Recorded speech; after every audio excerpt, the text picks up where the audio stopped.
Okay, hopefully you can hear me. Good afternoon, everyone. Just flipped over in the afternoon, so good afternoon. We'll kick off now. Just so everybody is aware, you're in the right one. So this is a Global Secure Access webinar delivered to you by the Transparity team. We'll just start with... So first of all, just double check in. Everybody can see the slides correctly? Fabulous. Just start with a little bit of housekeeping. The event will be recorded and shared on our website for public view. If you do not wish for your audio to be used in the recording, please stay muted and ask questions in the chat.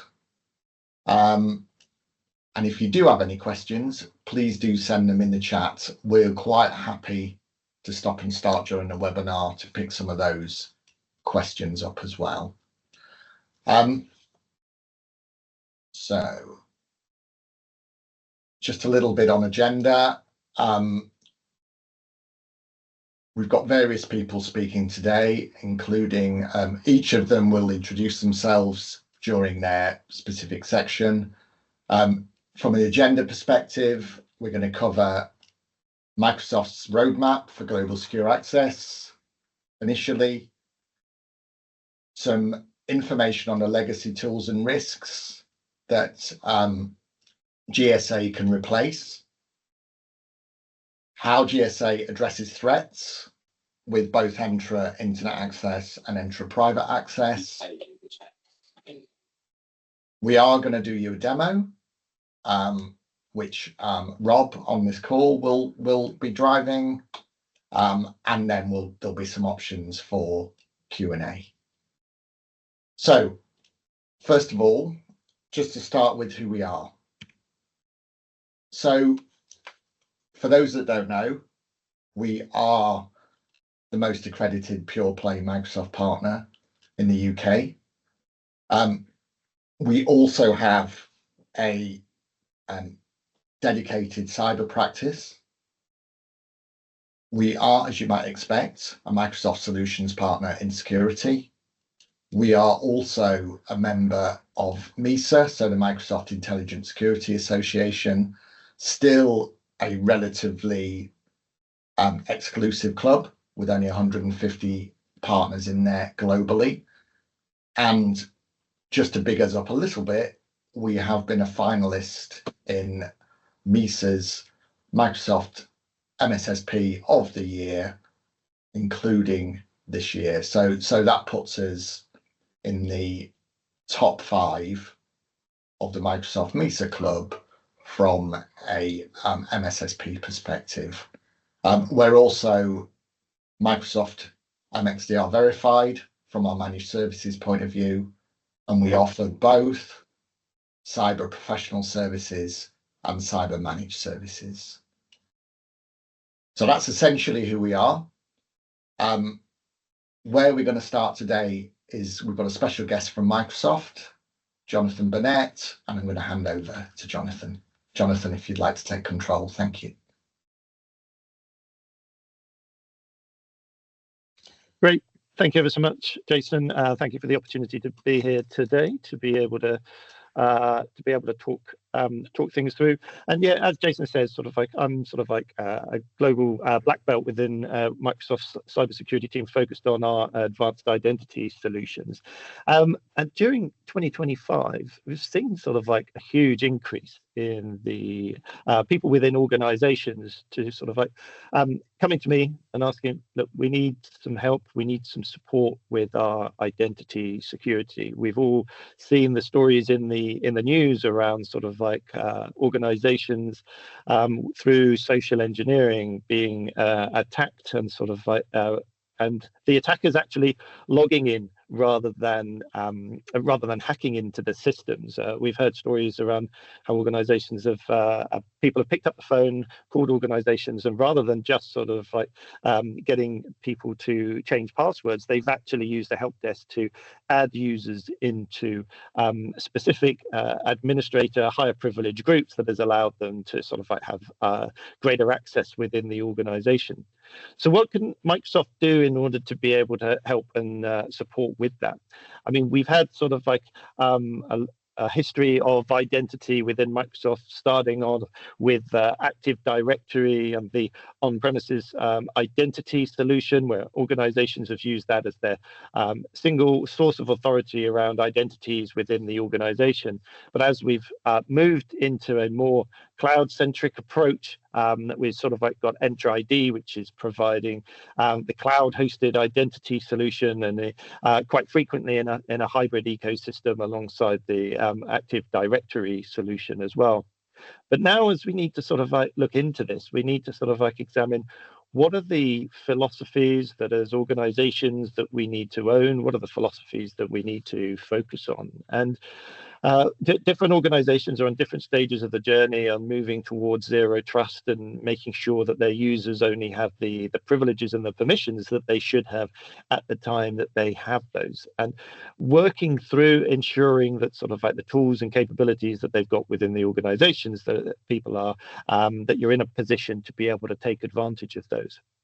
But now we're moving into the next phase of security as well, where we're having a look at artificial intelligence, and with the introduction and growth of agents within the organizations.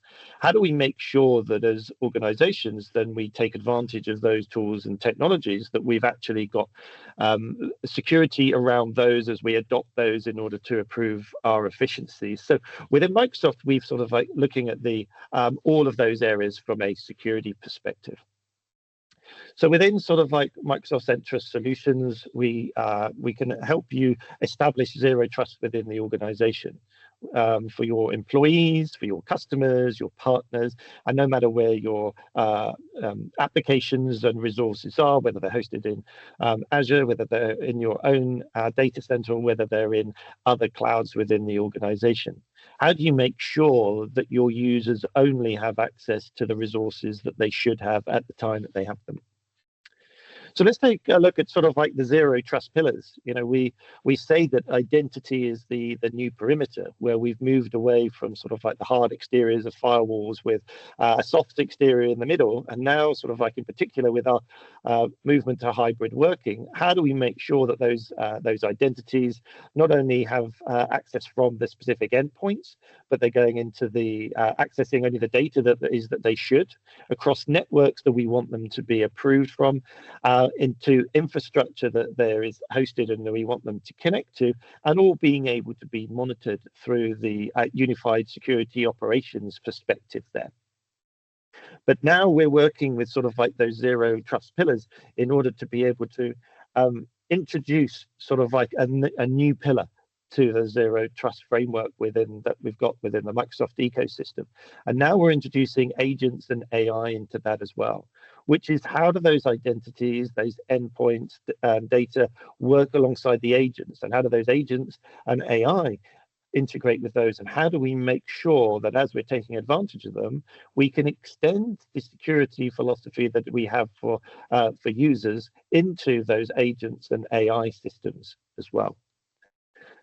So if we have a look at the governance and the threat protection, we want to make sure that we've got the capabilities. And coincidentally, this week, we've sort of like had a number of announcements through the Ignite of how Microsoft is now going to help address those agents and artificial intelligence pieces that it is that we've had, and expanding the capabilities for those digital identities as well as the human identities as well. But imagine, if you can, both sort of like a user and or an agent, and we want to be able to have a look at the end-to-end life cycle of how that user adopts them. So maybe you've got somebody new joining the organization. HR add them into the HR system. But what you want to do is automatically allow that HR system to be able to plug into your sort of like identity solution and add the user into the appropriate groups, add them into the correct permissions, and preventing sort of like mistakes that we see with sort of like manual sort of like processes through your help desk. So what we could do is that we can add sort of like the user in the HR system that feeds into your sort of like identity solution. Automatically, devices could be shipped to the home user's address, the user's created, they're added into the appropriate groups, and then the licenses are then allocated automatically to that user depending on their role or their position within the organization.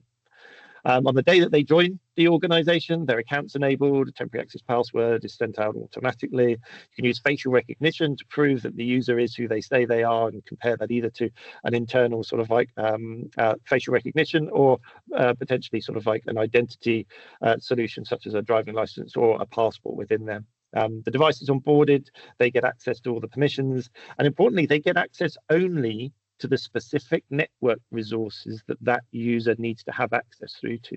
So this isn't just roles and based access control. This isn't just applications. On a network level, what we're able to do, and what Jason and Rob and the team are going to be showing us today, is how you can have a user-centric VPN, a user-centric connectivity into your environment, which makes the users only got access to the specific network resource, IP address, and port number that is appropriate for their user profile within the organization. If they need additional access, they can request additional access centrally. That can be processed and sort of like then managed by the business on what they need access through to, whether that be an application, a group, a permission, or even a network connectivity as well. We can use facial recognition to prove that the user is who they say they are. And all of this is audited and approved internally by the organization.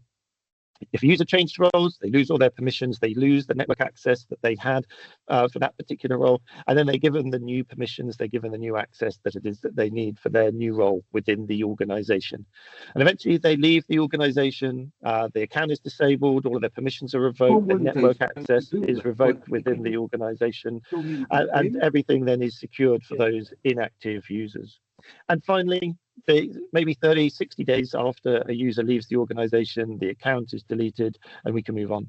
And this entire life cycle sort of like is automated in place and leveraging sort of like the capabilities within the Entra suite and using global secure access to provide the network controls that that user needs within the organization. And you can't just apply this to users. This can also now be extended into the agentic world within your organization as well. So I'm going to hand over to the team now to go into detail on how global secure access works and how Transparity can support you with that. Lastly, before I hand over, one last slide here. These are the capabilities that it is that we've got with private access, internet access, identity governance, identity breakfast, and verified ID. These are sort of like the tools within the Entra suite that that leverage and allow you to be able to take advantage of that user lifecycle flow that I showed before. And I'll hand over to Jason now. Apologies. Thank you very much.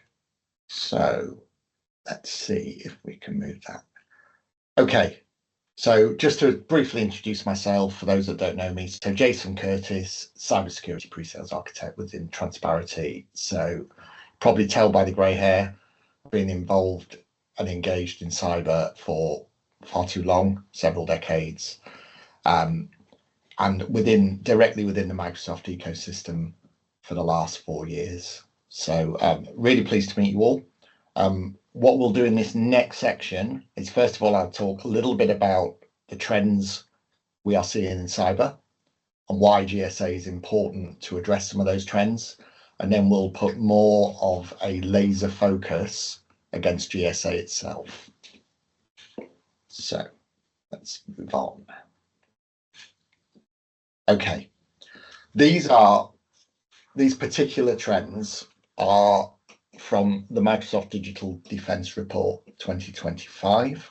So that's a report, an annual report that Microsoft releases. They released this year's a few weeks ago. So would recommend everybody on the call, you take a walk through that.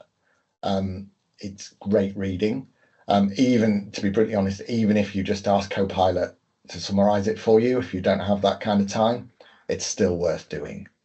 The reason we put the trends directly from the defense report into the webinar is that we are seeing exactly, fortunately, I guess, exactly the same trends across our customers and across our managed services. So, oops. There we go. So the standouts that I want to cover are, so first of all, phishing resistant MFA is now the gold standard for security. So those that don't know what that is, that's essentially using a method for multi-factor access that doesn't allow your credentials to be transmitted out to the big wide world. So adversary in the middle attacks are now the norm, certainly across our list of customers. So we would recommend all customers work towards phishing resistant MFA. That could be Windows Hello, could be FIDO2 keys. There are various ways of achieving it, but we would recommend all of our customers. You'll have heard it before this year. We'll repeat it again. Adversaries are targeting identities specifically. Jonathan mentioned that in his presentation. Your identities are your new perimeter, and they are targeted identities that enable access to data. You've seen from some of the more high-profile breaches this year, data exfiltration, ransomware, significant targets for adversaries today. The other one that I just want to raise on this slide is that workload identities are also under threat. So think of those as non-human identities, service accounts, etc. Do not neglect those when you're looking at defending your attack surface. They are being significantly threatened by adversaries today. Just one more slide on the trends we're seeing. The two on the left, large numbers. I'm not going to dwell on those. What is significant though, and again is replicated across all of our customers, is the 32% increase in identity-based attacks in the first half of this year. That's a significant material increase, and essentially makes identity your primary attack surface. Again, Jonathan picked up on social engineering in his presentation earlier. Initial attack vectors, breaches initiated through phishing and social engineering, 18% of all successful breaches.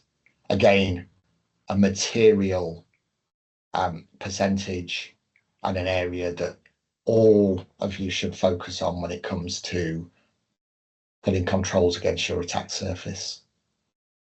But also things like user awareness, user education. We should never forget that cyber is still primarily a human activity. And that's something that does get overlooked at times. Okay. Let's hone in a little on GSA itself. So you may have heard GSA referred to under a number of names. Global Secure Access is the Microsoft product name. You may also hear it referred to as Entra Secure Service Edge or Entra SSE.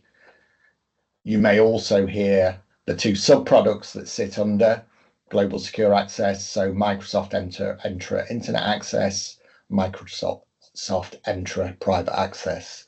All of that terminology is used to apply to GSA or a part of GSA. It is a unified zero trust access platform.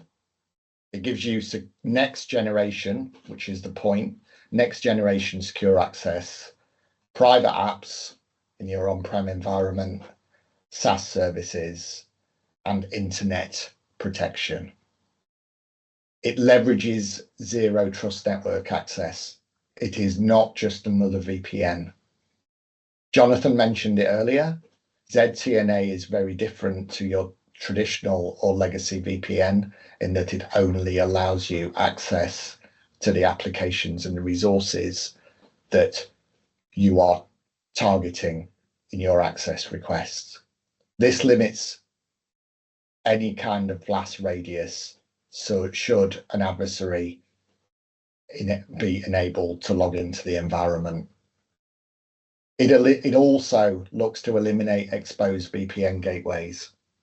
In our SOC this year, we have seen a significant increase in the number of attacks against our customers' VPN gateways. We've also seen some successful breaches this year. Well, we saw against one customer only in the last few weeks, actually, consistent brute force password attacks against their VPN gateways, some of which were successful. So unfortunately, and this was with a market leading VPN vendor as well. So they are, I term it as your VPN gateway is like having a dartboard on your front door, because adversaries are essentially throwing darts at it on a consistent basis. GSA also combines identity, device, and network controls, as covered by Jonathan earlier, and its biggest USP in my mind, which is it's native to Entra, not integrated with Entra. So native to Entra means that you get all the benefits of the platform that you know and love today, and all the benefits of risk-based access control that come with that. And finally, it continually verifies that access, which of course a legacy VPN does not.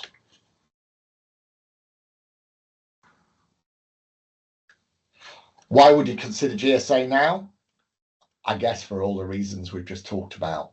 All of the trends against identity-based threats, the increase in threats, the fact that it's your primary attack vector, the target that a VPN gateway provides, all of those reasons are why you should consider GSA now.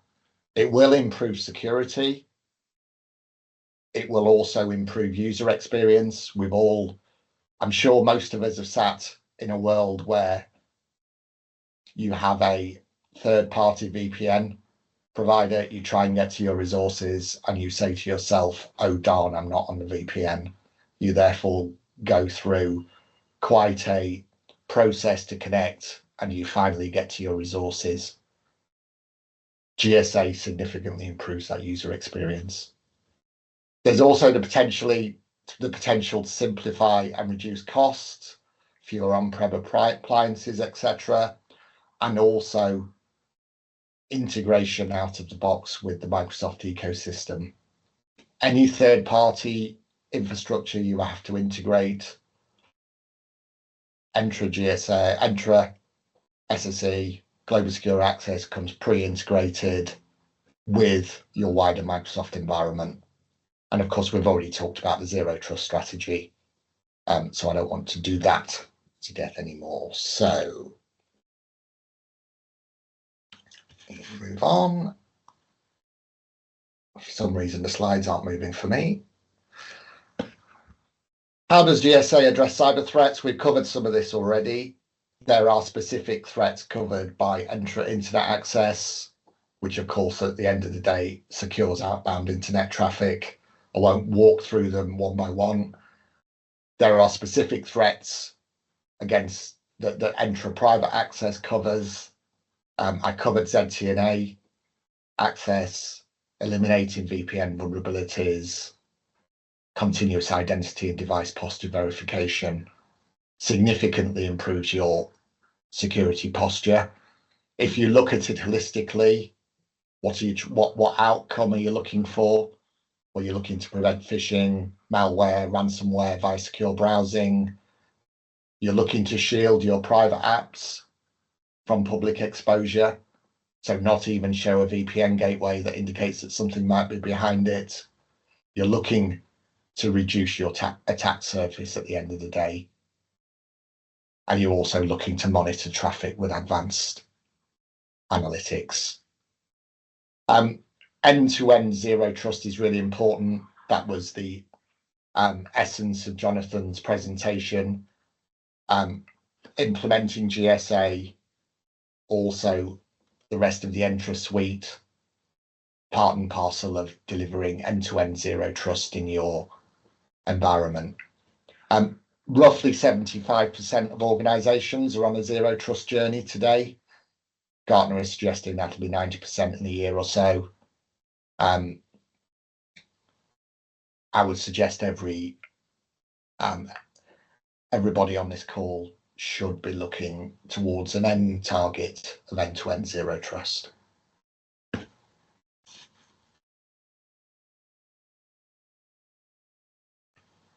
On that note, I'll hand over to Mr. Rob Unger. Rob, if you'd like to take control. Thank you very much, Jason. So, yeah, good afternoon, everybody. I'm going to cover some demos just around the Microsoft 365 Traffic Profile and the Private Access Profile. Before I get into that, I just want to cover what we're looking at from a zero trust perspective. We're starting to bring those additional signals in. So how can we look at compliant network? How can we prevent data exfiltration? And then how can we apply sort of our zero trust principles such as least privilege and verify explicitly as we do that. Just a quick thing on the demos, they're recorded and the audio is recorded in with them. So if I could just ask you to stay on mute until the end, and then we can cover questions at the end, if that's okay.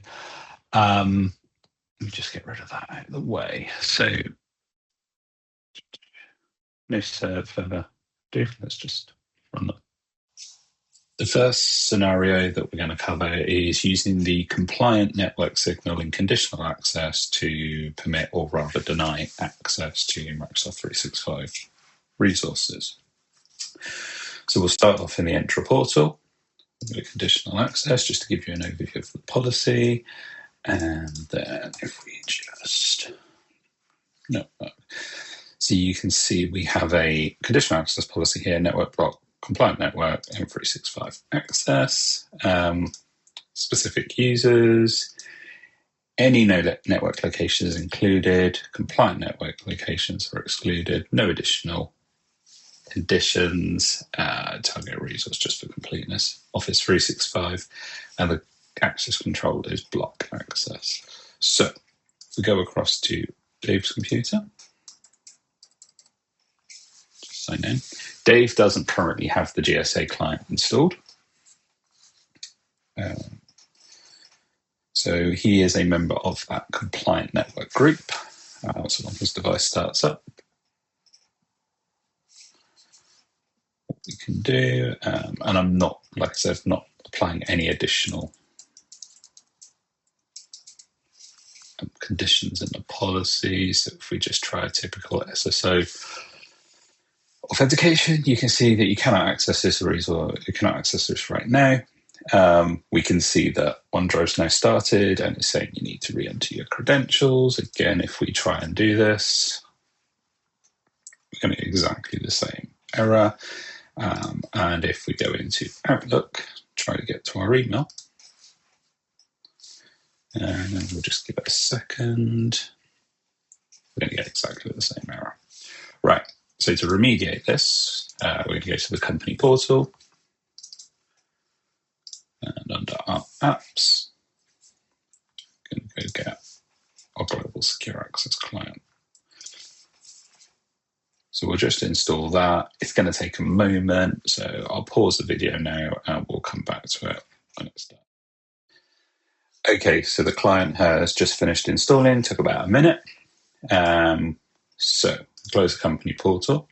We're going to close the error on Outlook, and we're just going to say continue setting up that identity. It's going to go use SSO, and it's going to continue to set up Outlook.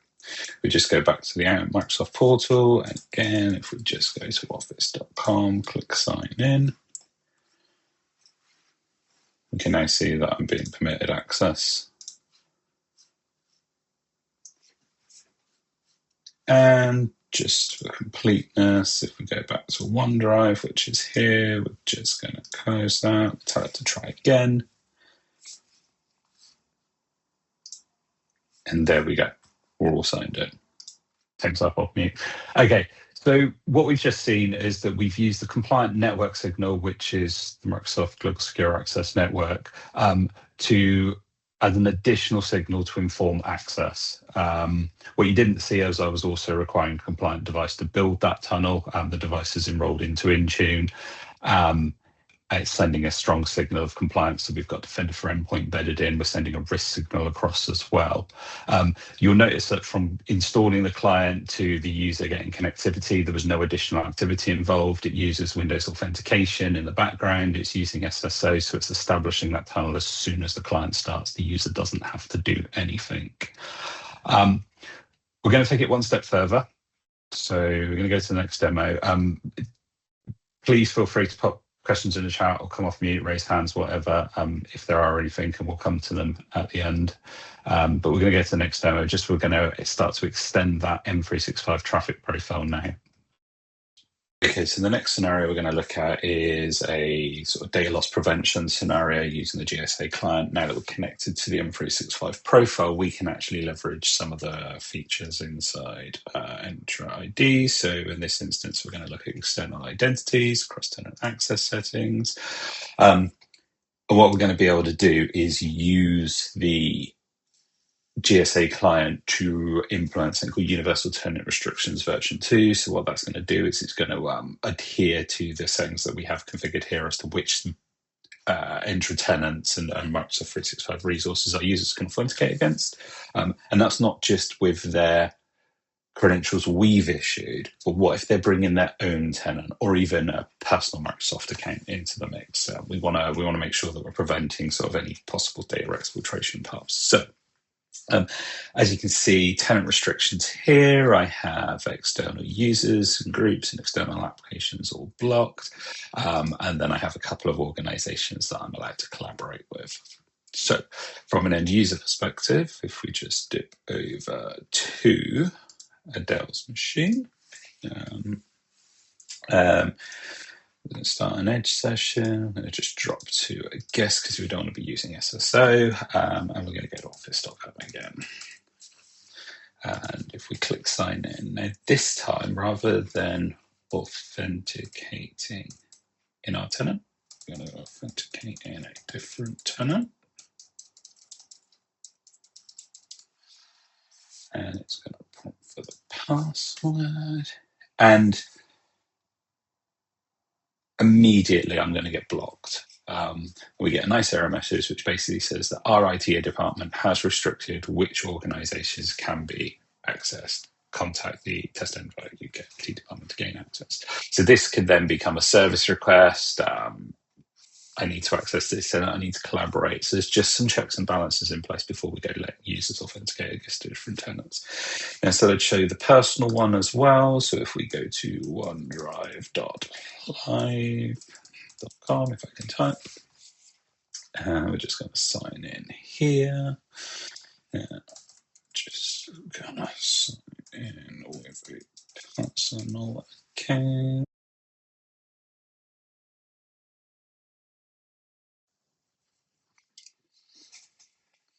There we go. And again, we're doing exactly the same restrictions for personal accounts as well.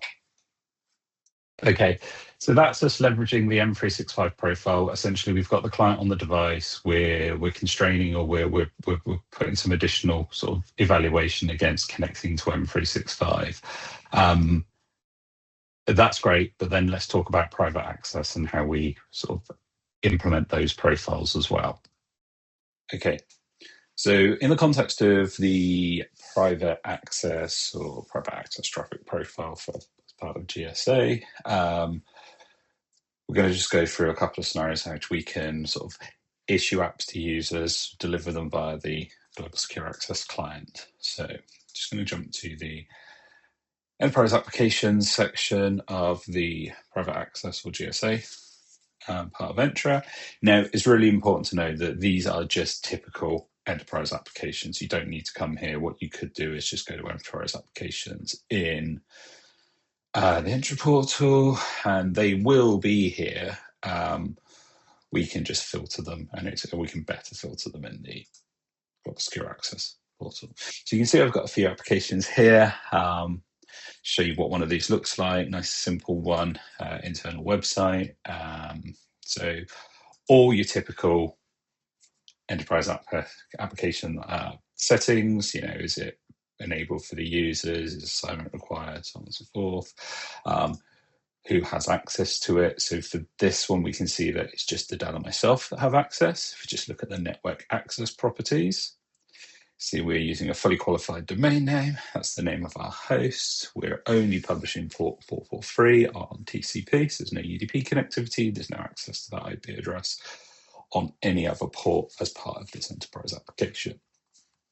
So from a user perspective, if we just jump over onto a Dell's machine, let's just pull this up. And this is just the website. So it's going to go across, going to get that tunnel up, and we're going to be able to see it there. If we just jump to Dave, Dave doesn't have access, if you recall. So we're just going to click the link for Dave. And what's going to happen is the Global Secure Access client is going to pop a little pop-up Autosys notification. It's basically going to say you're going to need to sign in. We're going to click sign in, again, using Windows Authentication Manager. So it's doing the SSO in the background. And you can see that we're going to get a ZTNA network client access page, basically saying you don't have access to this application. Okay, so now we're going to focus on bringing it together with zero trust principles. So think verify explicitly and least privileged access.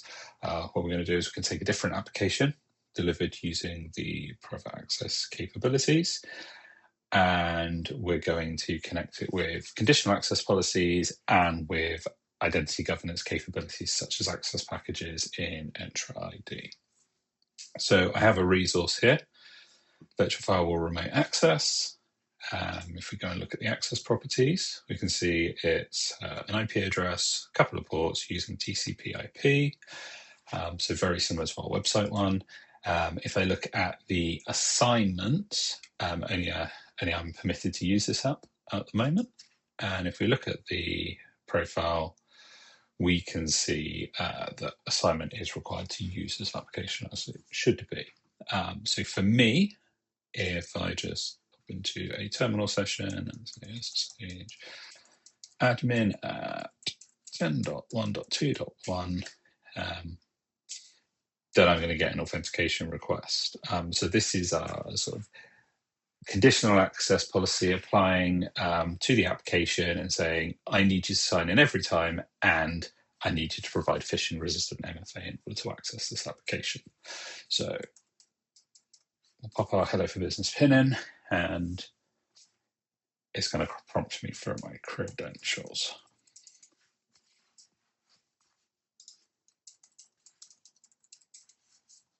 And there we go.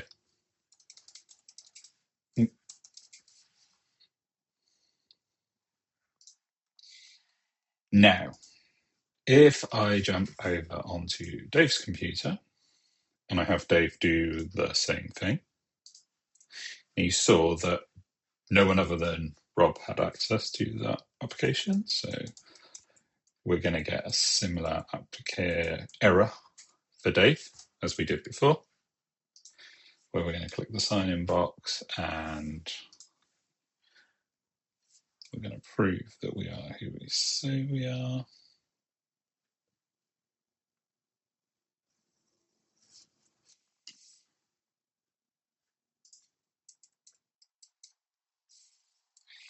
And it's basically going to say we don't have access to the resource.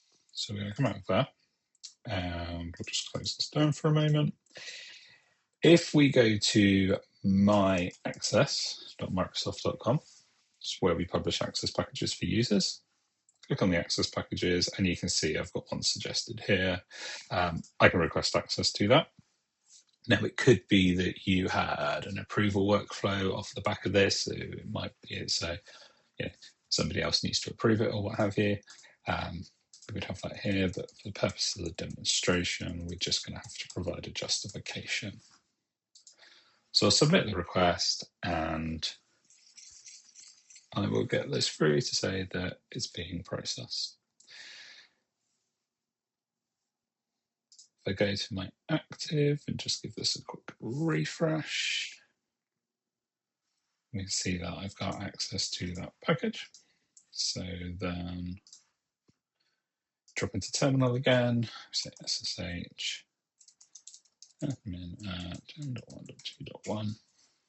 Again, global secure access client pop-up. This time,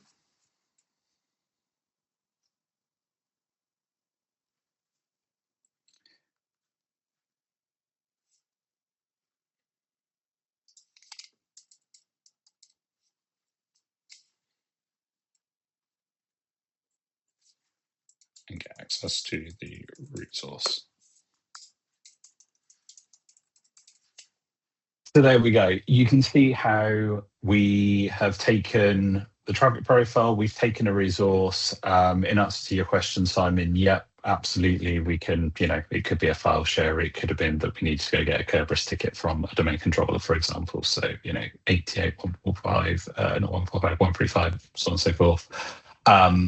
But we've taken a resource, we've given it sort of time-bound access, and we've applied some strong authentication at the point where we need to access the resource. That's it for the demos. Does anybody have any questions to kind of follow up on that? Is there anything that's come off there, invoked any thoughts, what have you? No? Brilliant. Okay, well, in that case, I will hand back over to Jason. Thank you very much, Rob. That was very cool indeed. Okay, this is where we start to wrap up the content of the webinar. Hopefully we'll get some Q&A at the end as well. Essentially, what we'd like to see customers do is follow up from this webinar with at least exploring what GSA can do for you, where it fits in your environment, where it fits across the security tooling you have today. We focus very much on internet access and private access today. Jonathan at the beginning covered the wider entry suite and the end-to-end identity management process. So all of that should be a focus for all of our customers today, given the current threat landscape against identity. In addition, we are recommending that all customers look to target their legacy debt in terms of aging VPN infrastructure that sits on your perimeter is a target today. And should that be breached, which we've seen several times this year across several customers, those adversaries then have pretty much unmitigated access to your internal environment. Just another comment as well around the M365 profile that Rob was talking about. It does come with Entra Plan 1 from a licensing perspective. If you are a Microsoft first house, we don't see any reason why all customers shouldn't be doing this. It does improve your posture. And given the amount of time that your employees will spend in M365, as we all do, it's a really valuable starting point for GSA. So to finish on the last slide, please book in a one-to-one with us to discuss further. We'd like to explore proof of concepts and pilots of GSA with our customers, a kind of POC-in-a-box approach. It can be across any of the use cases, be that M365 access, Entra Internet access, or private access for those pesky on-prem applications that companies end up supporting for many years on a regular basis. Thank you very much for attending. We'll open it up to question and answer, if that's okay. We like hard questions, by the way. Hello, I'm from the RHS. One question I've got is when will the GSA client be location aware, i.e. we wouldn't want to necessarily use it on laptops that are in the office? Do you want to say that one, Rob? That's a really good question. So when you say you wouldn't want to use it on in the office, are you talking about access to private resources? Yes, yes. I don't know is the answer. It's on the roadmap. So I can jump in there if you want. Yes, John, thank you. Yeah, we've got some. It's a great question, by the way. We've got something called intelligent local access in preview at the moment, where that actually you define your network. So if let's say you're on 10.1.1.0, for example, you define that network, and then when a user is within your network area, it won't use global secure access in order to access the resource, but it will still use global secure access to authorize you to that resource and give you the conditional access policies. So if a user doesn't have access to that resource, it will be blocked in the way that Rob was demonstrating earlier on, but the traffic and the data flow won't go through global secure access. It will go locally to that resource once they've been approved. So intelligent local access should address your question. Yes, no, that sounds good actually. We have been trialing this for about 6 months, and it's the only one thing that's kind of holding us back from full implementation. But you say it's in preview, so is that available now, or is that soon? That is in. I think it's in public preview actually. If you would like to, if not, if you speak to the guys at Transparency, we should be able to get you onto the preview for you to be able to have a look if it hasn't been enabled. That we have had a number of features to go live in the last 24 hours because of Ignite, so it may have appeared in your portal in the last 24 hours. So if you're not, please speak to Rob and the team at Transparency, and we'll make sure that you get enabled on that. Lovely, thank you. No, thank you. Thank you very much, Rob and John. There must be some more questions. I'm going to ask a question, and nobody has to answer it, but I'm just curious. One of the polls was regarding adoption of the M365 traffic profile, and the majority of the responses are either no plans to adopt, or we didn't realise it was included as part of Entra ID P1. Probably should have thought about breaking those two answers up. Does anybody want to come off of mute or just add some additional commentary around that in terms of, is it we've got no plans to adopt it, or is it we didn't realise it was included as part of our purchase of Entra ID P1? You don't have to come off mute, you can just pop it in the chat. James, So, well, go on. I was going to say, what's the licensing model? Yeah, so I'll let Jason answer that. Yeah, no, that's fine. So there are two ways. So the Entra suite that oops, sorry about that. My dog has gone mad. It's good for webinars, isn't it, having a dog? It's two ways. It's part of the Entra suite for a start, and so it can be licensed that way. M365 traffic profile, as Rob was just mentioning, is included in Entra Plan 1, so no additional license is required. And Entra Internet Access and Entra Private Access are licensable per user individually. So you can use one or the other or both, and build up the licensing that way, or take the suite from the Entra suite point of view option. Hopefully that answers that question. If you'd like to know some more detail around how those licenses apply against what use case, etc., please follow up with us afterwards, and we're happy to take you through that. Any more questions? Any more comments from the panel before we look to wrap up? No, I have nothing else. Thank you very much. Just thank everyone for the time. Yeah, so thank you everyone for attending. Great to almost virtually meet you all, and look forward to speaking to you all in the future. All right, everybody, take care, and thank you very much.